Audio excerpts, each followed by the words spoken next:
From the New York Times, I'm Rachel Abrams, and this is The Daily.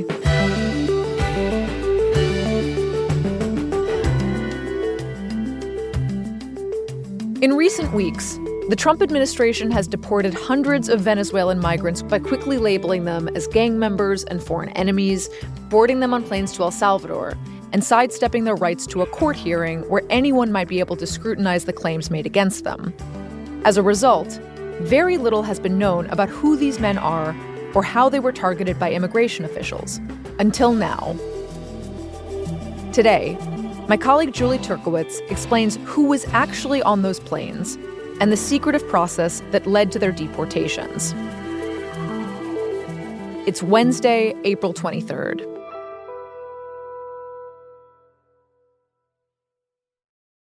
So, Julie, as a lot of our listeners know, there's been one story that has really dominated the news cycle recently. It's been the case of this man, Kilmar Abrego Garcia. He was the Salvadoran man who was on one of the planes that deported hundreds of people from the United States to El Salvador to these prisons. But you've been focused on something else. You have focused on the other 200 plus people who were on those planes, as well as dozens of people around the country who have been rounded up by immigration authorities. So can you just tell us what specifically have you been trying to look into? Sure. Myself and a large team of reporters and researchers at the Times really wanted to understand who were the people sent to El Salvador and how they were identified.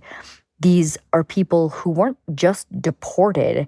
They have also been incarcerated in a foreign country in a maximum security prison built for terrorists. And the Trump administration has made all kinds of claims about these individuals, saying that they are members of this Venezuelan gang. Mm-hmm. But what we found, for example, in the case of Abrego Garcia, is that what the government is saying about the individuals that it is sending to El Salvador for incarceration doesn't always have a lot of evidence behind it.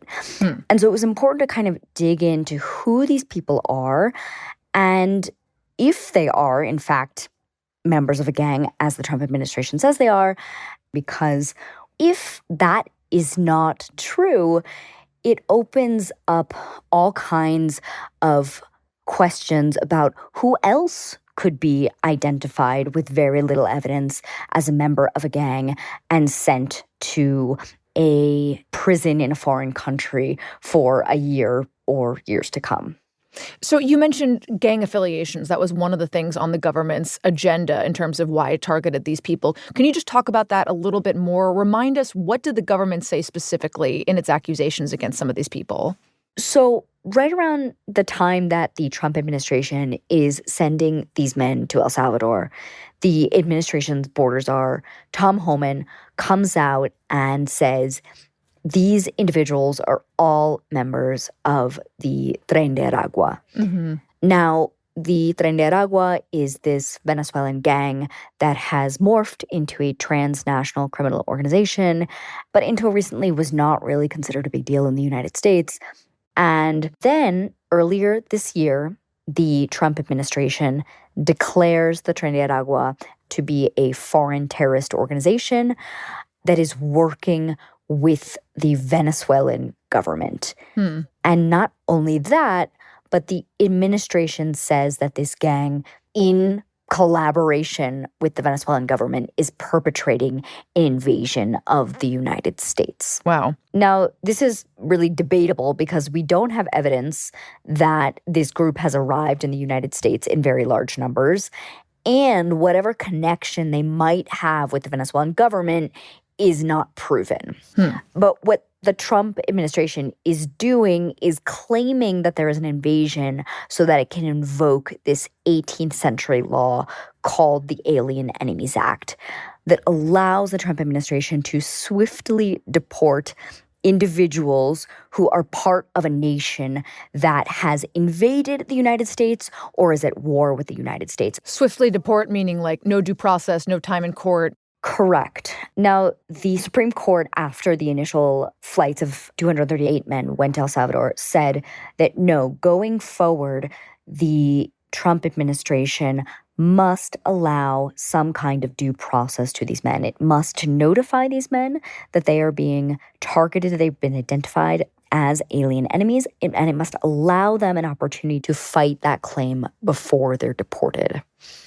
And then on Friday, the Trump administration attempted to continue to send more individuals to El Salvador using the Alien Enemies Act. And the Supreme Court weighed in again and halted this effort and said, no, at this point, this is not permitted. And just to be clear, one of the things that the Supreme Court seems to want to preserve here is the right of these men to defend themselves, maybe say, hey, I'm not a gang member, present some evidence for their defense. Because without that, then we don't know if mistakes are made. We don't know if the administration was correct in the evidence it presents. And it seems like you actually were the one digging into who these people were. Tell us about what you actually found when you started to do that reporting. To be very clear, the Trump administration is being extremely secretive about who has been sent to El Salvador and what evidence it has against them. The U.S. government and the Salvadoran government have refused to even release a list of who is currently incarcerated in El Salvador. But my colleague Hamed Aziz was able to obtain the internal list. These names were initially reported by CBS, and we ran them through databases. So we were doing background checks in Chile, in Colombia, in Peru. Now, I should note that it's very difficult to find criminal records from all over the world. There's no international public database that we could just search and use to excavate information. So is it possible that we missed something? Of course. But a team of us reporters and researchers dedicated weeks to understanding the criminal backgrounds of these individuals. Right. And of the 238 men sent to El Salvador, we were only able to find serious criminal accusations or convictions for 32 of them. What kind of serious crimes are we talking about? So, for example, we found one person with a murder conviction in Venezuela. We found another individual who is accused of kidnapping and drugging and sexually assaulting a woman in Chile, someone who authorities in Chile do believe is a member of Tren de Aragua. We found others who had been accused of being involved in an attack in Chicago. And so we found some folks with some pretty serious criminal accusations or convictions. Okay, so obviously those are very violent offenses. Did you find any other types of criminal activity? Absolutely. We found about 24 people who had these much lower level offenses, right? Speeding in a school zone, trespassing, driving without proper registration. But the vast majority of the people did not seem to have a criminal record beyond sometimes infractions related to their immigration cases. So we're talking about criminal records here, but what about the accusation that these men are, in fact, TDA or gang affiliated? Well, that is a good question because it's important to point out that while in a minority, in a handful of cases, for example, this individual in Chile, we did find some evidence that maybe authorities believe they're Tren de Aragua. For the vast majority of these people, we found no evidence that they have any connection to this violent Venezuelan gang.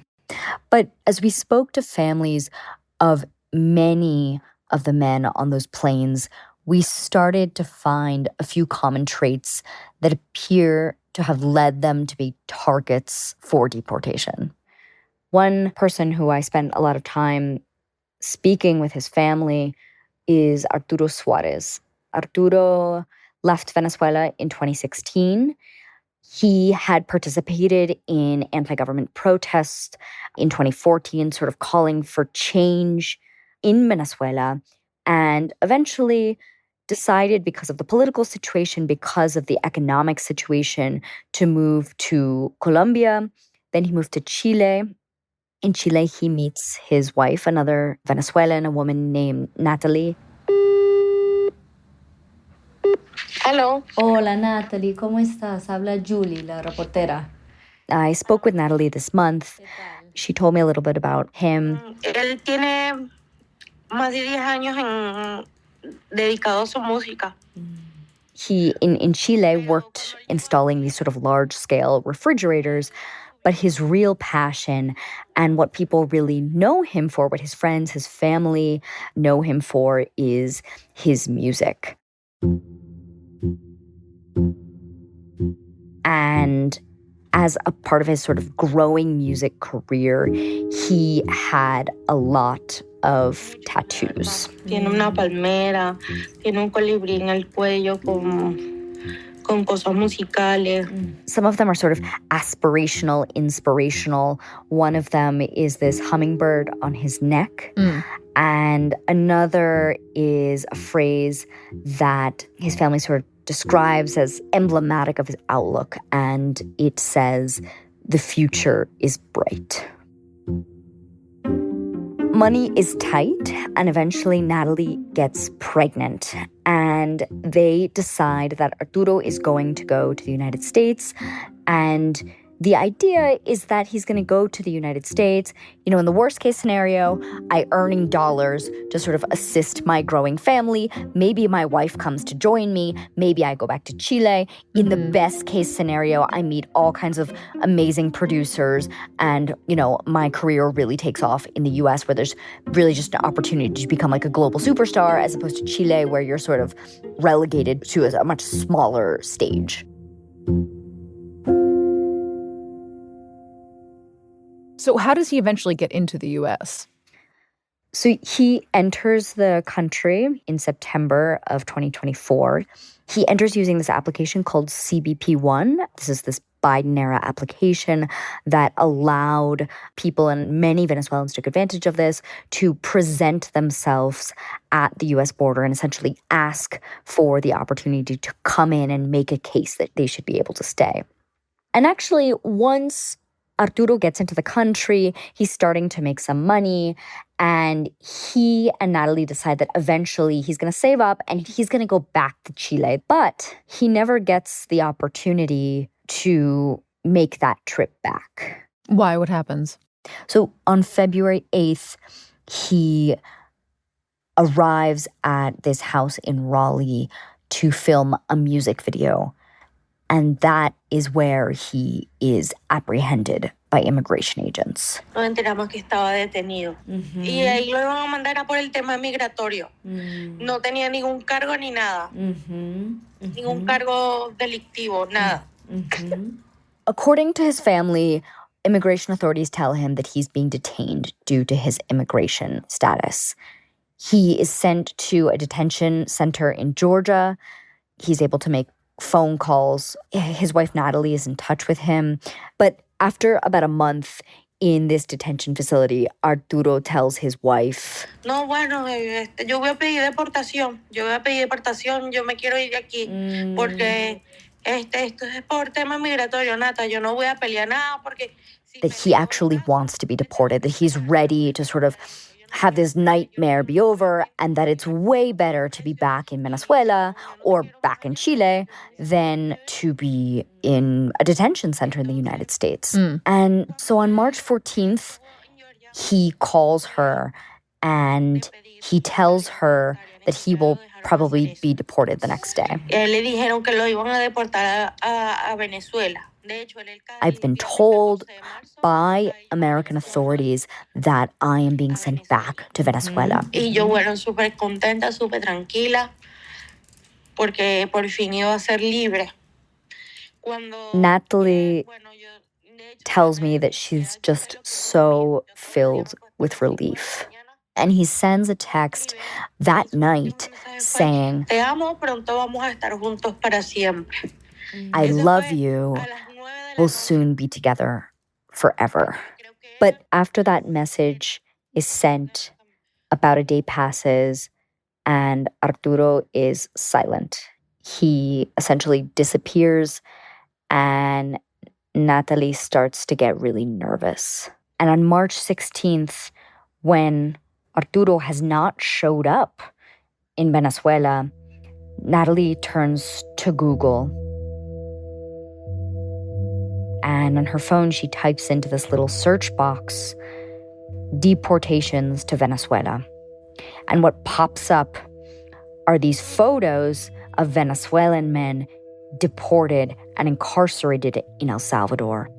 And these are the photos that I think a lot of us saw, right? With men with shaved heads, their arms behind their back, at some sort of prison complex, it looked like. Absolutely.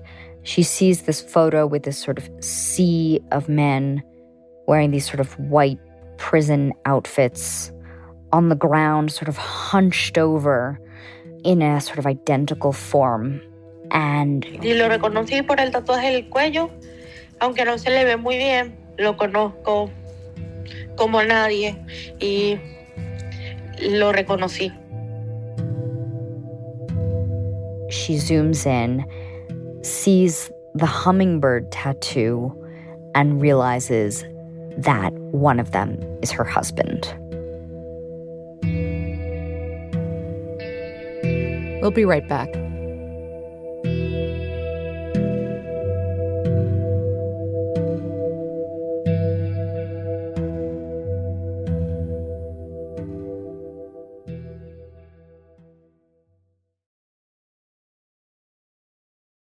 So, Julie, earlier you said that when you were speaking to families of the men on these planes, like Arturo's, you began to notice traits that they shared that seemed to have made them targets for deportation. Tell me about those traits.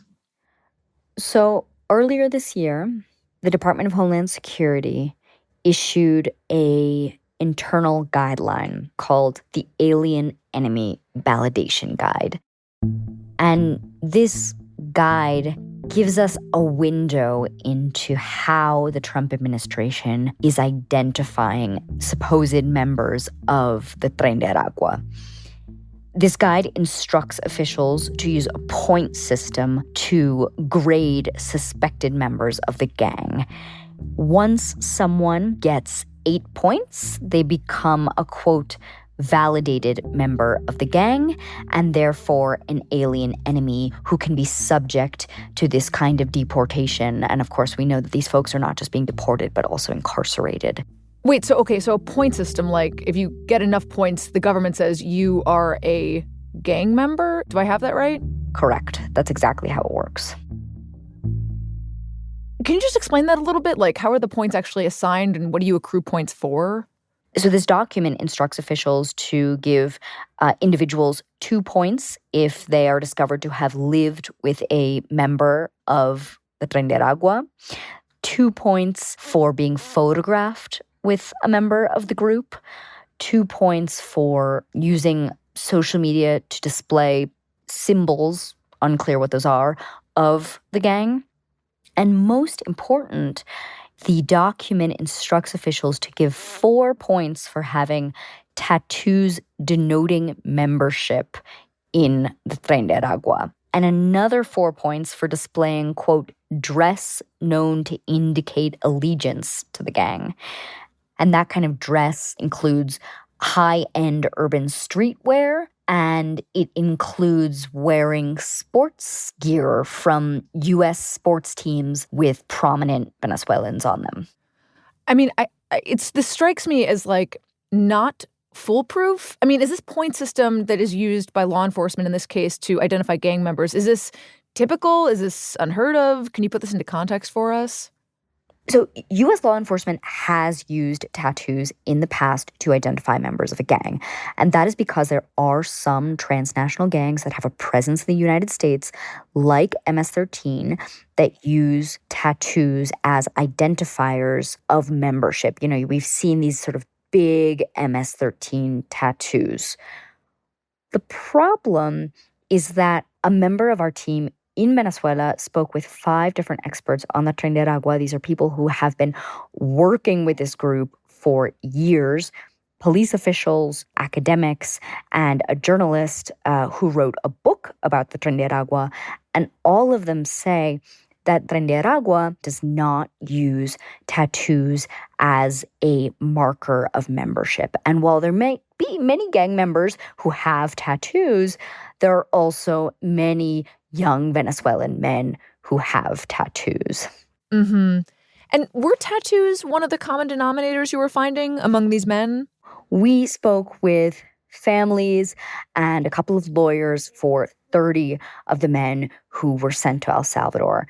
And we found that at least 27 of them have tattoos. And these tattoos include like names of family members, names of girlfriends and wives. And they also include things like crowns, for example, and, inspirational messages. And what we found is that even though the Tren de Aragua doesn't use tattoos as a marker of membership, the government has a list of tattoos that it considers to be suspicious. And that includes, for example, that crown tattoo that I mentioned that is also sported by Lionel Messi, the famous soccer star. It also includes the sort of Michael Jordan Jumpman silhouette that, of course, was popularized by Nike and by the basketball star. So the government appears to have taken this not really very definitive criteria, having tattoos or having crown and Jumpman tattoos, and combining it with other not very definitive criteria like wearing urban streetwear, and used it to identify someone as a, quote, validated member of this gang. Right, because presumably there might be fans of Michael Jordan and Lionel Messi who want tattoos of images that they helped to popularize. And those people might not be in gangs. And similarly, people who wear urban streetwear might not be in gangs. So it sounds like this, from everything you have learned, this system of identification really has some kind of questionable flaws to it. Absolutely. And the problem is that the sort of possible misidentification of people as gang members has dire consequences. These men are now in a prison. They have not had a court hearing. They have little or no access to lawyers or their families. And we know that the conditions in this prison that they have been sent to are extremely harsh. This prison was built by the president of El Salvador to be sort of emblematic of his crackdown on terrible criminals in his own country. The head of the Department of Homeland Security, Kristi Noem, has said that these individuals are not being held in the same conditions. But we don't really know that because no one has been given full and free access to the prison. And these folks, unlike when they were in U.S. detention, now that they're in Salvadoran prison, these individuals do not have access to a telephone or a messaging app or a way to communicate to the outside world what their lives are like on the inside. Do we have any sense how long they might be there? When these men were initially sent to El Salvador, the president of El Salvador, Nayib Bukele, said that they would be imprisoned there for at least a year. And at the same time, he called that sentence, quote unquote, renewable.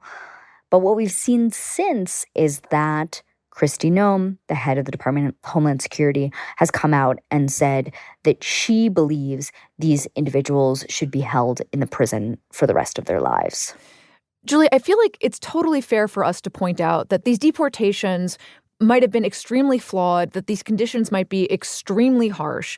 But I want to note two things. The first is that many Americans voted for President Trump and feel that the immigration system in this country is broken. Even if some people enter this country legally, they are still in some way taking advantage of the country to the detriment of Americans. And the second thing I want to note is that it feels like we're in this moment right now where people can be divided into sort of two camps, just to make a really broad generalization. In one group, you have people who are alarmed by this lack of due process, who say, listen, maybe these guys should have been deported anyway, but we need to find out by putting them through a system so that we can make sure we're not, deporting the wrong people, that everybody should have their day in court. And then what we also have is another group of people that feel that it is okay to have collateral damage In this case, potentially sending innocent men to a terrorist prison in order to overhaul a broken system. And I'm just curious if you are sort of seeing the landscape in that way. Yeah, I think that is absolutely a fair summary of the situation. And I think that it's really important to point out that what we have seen in the last couple of months is a dramatic decline in people arriving at the US border. This is something that started under the Biden administration because of some of the sort of stricter policies that the administration put in place, among other factors. But it has really been sustained and has become very evident under the Trump administration. The messaging that the Trump administration is sending seems to have worked. The thing is, we just don't know how deep the collateral damage will be. We don't know what people are exposed to in this prison in El Salvador. We don't know if they'll get out ever. And what my colleagues and I are learning from new reporting in the past few days is that there are additional people who are no longer showing up in this public database of migrants detained in the US, but who are not on the internal government list of migrants sent to El Salvador. Presumably, the US government knows where they are, but their families don't know where they are. We don't know where they are. They have essentially, for public purposes, been disappeared. Wow. And I think the concern of many people watching this play out is that the shift in policy runs deeper than just sending a couple of hundred people to a foreign prison. And so there's this fundamental question as to whether what we're seeing here is the American people accept that they are willing to give up certain rights in order to tackle this problem and feel somehow safer in their own country. Julie, thank you so much. Thank you.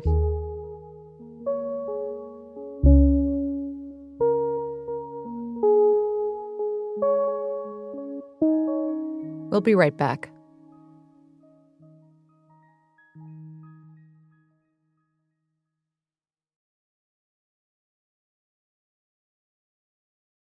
Here's what else you need to know today. Secretary of State Marco Rubio unveiled a plan to make major cuts to the State Department, calling the government's diplomatic agency, quote, bloated, bureaucratic, and beholden to radical political ideology. The cuts focus on operations in Washington, but will also affect the work of embassies and consulates overseas, including the elimination of the Office of the Undersecretary for Civilian Security, Democracy, and Human Rights, which is charged with advancing American values around the world.